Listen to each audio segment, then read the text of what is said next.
Peltz is back, right? And this is the guy that last year, and I've talked about this in other videos. I'll kind of reiterate this coming up in the next few days. But Eric, kind of what the background on this one is, last year, Peltz made his first play, said, I don't like where Disney is going. The performance, and he was purely business about it. The performance of the stock, the financial performance has not been up to par. It's really lagging the other Dow 30. The Walt Disney Company is one of 30 publicly traded companies on the Dow Jones. And the Dow Jones is the stock market index that everybody always quotes, right? That's the one that's at 35, 36, 37,000 right now. The Dow Jones out there, they select the biggest of each industry. So we got the biggest chemical manufacturer in Dow Chemical. We get the biggest gasoline folks out there in terms of Chevron. We get Walmart. We get McDonald's. We get the biggest in each of the industries they represent. Walmart for retail. Disney represents entertainment, right? The Walt Disney Company has been severely lagging the rest of the other 29 components, the other 29 companies on the Dow Jones now for quite some time. Nelson Peltz comes in and says, well, I've done this kind of stuff before. I can fix this. I know what's wrong. I've done this at other companies. I can do this at Disney. It doesn't matter if it's an entertainment company or a gasoline company. Financials are financials, right? Last year it didn't work out.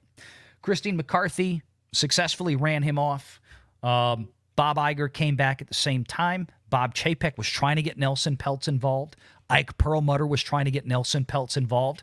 It's not an accident that Bob Chapek and Ike Perlmutter are no longer at the Walt Disney Company.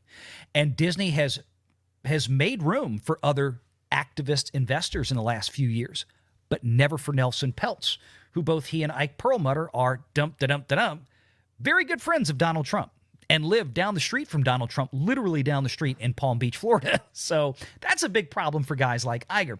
Now we get Jay Rasolo. Jay Rasolo is the former chief financial officer of Disney. He was the predecessor to Christine McCarthy, who this past summer pieced out after Ike Perlmutter got fired by Bob Iger. Because I've been speculating that, I have to imagine Christine McCarthy, after fending off Nelson Peltz last year, told Bob Iger one thing. Look, we got you back here. You're in charge again. We got rid of Peltz.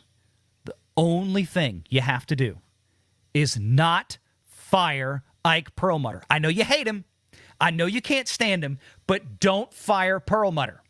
Keep him on the payroll for even $10. It doesn't matter. Because as long as he's on the Disney payroll, he can't pledge his $2 billion worth of Disney stock to his best friend Nelson to fight us. What does Bob Iger do? His ego gets the best of him once again. He fires Ike. 2 months later, it's rumored in the back office that Bob Iger is going to get renewed for another 2 years that he wasn't supposed to get renewed for. And Christine McCarthy's like, this shit, I'm out. I'm done. I'm out. I did all this. I told you what not to do. I'm gone. Jay Rasolo was her predecessor. Rasolo left in 2015 after he thought he was going to take Bob Iger's job, and Bob Iger said, no, I'm going to renew myself again. And he got stepped over for Tom Staggs, who also later left in 2018 because Bob Iger renewed himself again. I'm telling you, that shower is immaculate. Yeah. So this is where we are. Rasolo is another one of these guys like Ike Perlmutter that knows every stinky little dirty secret at Disney. He knows everything going on. And especially Rasolo knows exactly how all the top-level C-suite financials work at Disney intimately. He is a huge resource of information behind the scenes to guys like Nelson Peltz. And this is what probably has Bob Iger terrified beyond belief. He absolutely does not want he doesn't want Nelson Peltz on the board. He damn sure doesn't want Jay Rasolo. They haven't responded directly about the Jay Rasolo part either, have they? I mean, they haven't given any kind of statement about him other than a generic response that said, we are aware. They gave, generic SEC filing. We're aware that Trian has nominated 2 alternate board members. Like, they knew the second guy was Jay. And they refused to even say his name in the filing in the press release. I thought that was noteworthy. Yes, that's what I said in the video a couple of days ago. I'm like, this is hilarious. They wouldn't even say his name.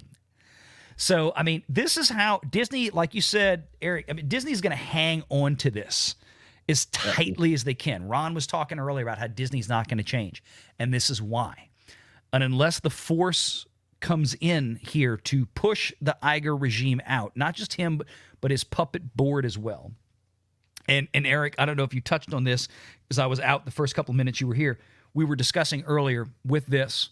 You know, people were asking us about what if Elon jumps in. Elon's been saying a lot about Disney lately. Yeah. I mean, he really has, and he opened his mouth again in the last 24 hours. I don't know if you saw that one. Mm-hmm. Yep. But, you know, it's one of those things to where the components are all out there, to me, it seems, to really push some real positive change for Disney, for the stockholders from a business perspective. Get back to making good stuff. Stop doing all the politics. Stop doing all the social Marxism and all this kind of crap. Just get back to family entertainment and you'll win. It's a layup. It's a layup, but I mean, again, it's like the perfect ideal world, right? You get a situation like you got with Twitter, right? Which is really, I mean, that's again, we're being idealistic about it because it's like, okay, who has their head on straight that could care enough about the property to make some change happen, right? That's essentially what happened with Twitter or X, whatever you want to call it. Which a guy came in, he gutted the whole thing, and now we look at it as one of the better social media sort of platforms. Now, obviously, it's a little bit of a different animal with Disney. You know, you're dealing with something just a little bit bigger there. So, and there's a lot more folks sort of involved that have their greasy and dirty hands on it. And look, I do believe that a lot of the social crap has a lot to do with it. I mean, I believe that these definitely ideological folks worked very, very hard to get in the position it is that they are in, and they're not going to go down without a fight. To them, it's very, very important that they have control of these various properties because that's their vehicle for preaching whatever social nonsense it is that they have.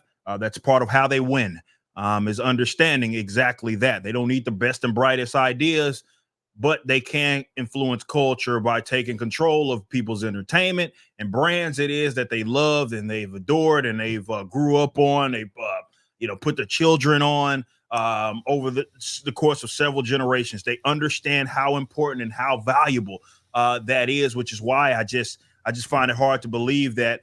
I think they'll blow the damn thing up before they ever let it go. They work too hard. Area it's what's the most behind the Disney boycott that Iger loves so much, because it's the most unearned sense. He's not playing ball. Let me just say something here too.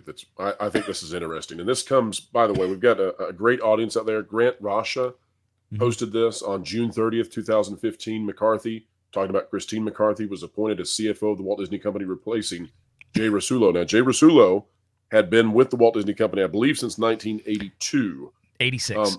Okay, 1986. So consider this. When was the turnaround point for Disney where they really started to fail? And consider this. Jay Rasulo, according to everybody that I've talked to, is a major political conservative. Yep. And I'm not here to say that Disney should be conservative, but what I'm saying is that it seems to me that Iger purged out people who had differing views from his own. And when you do that, what you do is you remove the ability to have critical thinking inside your workspace because you're taking out the people who might dissent. And you really need dissenters because you really need somebody to say, that's not a good idea, whether it's right or not, so that you can play with that and so that you can sharpen the knife and come up with a better solution. I think he's created an Iger echo chamber. Jay Rasulo basically was stepped over at Disney, and he pieced out right about the same time, or a little bit after, I should say. About a month or two after, if not mistaken, that Donald Trump rode down the escalator at Trump Tower in New York and made his famous "I'm running" speech. And again, you're right. That's what Bob Iger does. Ron had a thought too, though. No, I mean, I think we've discussed this before also. I don't think Iger is particularly politically anything. When you say people who disagree with his views, I think you're talking about his views about management, about how to run the company. And I think that if the company, if he perceived that the money were in a Disney version of the Nuremberg rally, then he would do that in a second. See, I perceive Iger to actually be politically motivated at this point. I think he aspires to be in the same circles as the Obamas and the Bidens. He does. Yes, but not because he has political principles. I don't know the man. Okay, now I agree with you. No, I think we're on the same page. I don't think he's principled, but I think he's political. I think he's elitist. Opportunistic. He's opportunistic and he's elitist, Ron. And we say political from the standpoint in the discussion of Iger because, and a lot of people out there have forgotten this, which I understand. It's been a long time. Back in 2016 or before 2016, I mean, Bob Iger was a guy who was seriously publicly throwing it out there that he was going to run for the Democrat Party nomination for president. But Ron is right, though, because, and we can prove this in terms of the principled side of this, right? So Iger likes to talk about we're going to have net zero emissions and we're going to be, carbon neutral and all this while he's riding on his yacht. So those things those things don't run parallel. They're incongruent. So Iger loves he loves to throw out the virtues, but he also likes the vices. He's not a principled guy. He's an elitist. Yeah. Ron's exactly right. No, that's it. I mean, he's principled in the sense that this is what he's going to outwardly show. But wait, what have we known about most of these Hollywood elitists, these California, New York types, right? They all want to have, at least on the liberal side of things, they want to preach and they want to lecture and they want to dictate to the stupid masses of America as they so view them, but they don't want to live the way that they talk. Right. They want to host Greta Thunberg while they go off and have their fun. They want to fly. They want to, no, more specifically, they want to fly Greta Thunberg, and Greta Thunberg herself wants to fly around on private jets all around the world to tell people how they should reduce their carbon emissions. Well, they were built with renewable popsicle sticks, okay? Right. Don't you judge them. So that's kind of the issue. But looking forward at this, I mean, we're in for a very fun next couple of months here with this proxy battle. When going back to what Eric was talking about earlier, Marvel was on the ropes. Just like a lot of these companies were. Marvel was on the ropes, and Ike Perlmutter saw an opportunity. If we get something going theatrically and we can just get a spark going, have an architecture lined up, then we can find a prospective buyer for this. Because, yes, the comic books were failing, but we can create maybe something new in the movies. And it worked. And he got Jon Favreau and he got, the guys in there. And Kevin Feige was a part of that in the beginning.